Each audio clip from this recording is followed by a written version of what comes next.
Welcome to this video. I would just like to say a big thank you for clicking on this and checking it out. In today's video I'm going to show you an easy and cheap trick to track and solo record yourself using the Osmo Pocket. Kind of like a virtual assistant without the need for the Wi-Fi module. Now there are a few things that you will need. The first is a way to mount your Osmo Pocket to a tripod. You can do this any way you like, but this is how I attach mine. I have my Osmo Pocket set up like this all the time. It means it can stand up a lot more sturdier, and when needed I can quickly and easily mount it to the tripod. So let's head out into the field and see how to make it easier to film ourselves with the Osmo Pocket. The only other thing you'll need is a long cable to attach your phone to the Osmo. This one is 2 meters, but 3 meters would be better.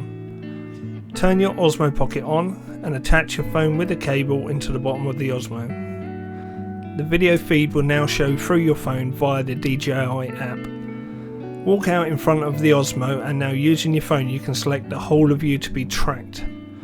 Disconnecting your phone will now switch the video feed back to the Osmo, but it will remember what you selected to track. Drop the cable and put your phone away.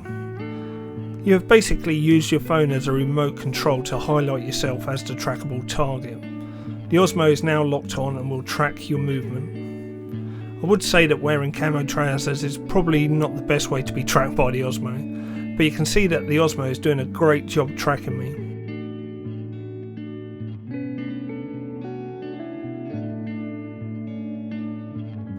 And here is the footage from the Osmo. It's a really simple and easy way to solo record yourself with the Osmo. By using a long cable to give yourself some distance from the Osmo, you can select the whole of you, making it easier for the Osmo to track you. Well, I hope you enjoyed that. I will link the cable and case below, and if you enjoyed, please be sure to like and subscribe. Thank you very much for watching.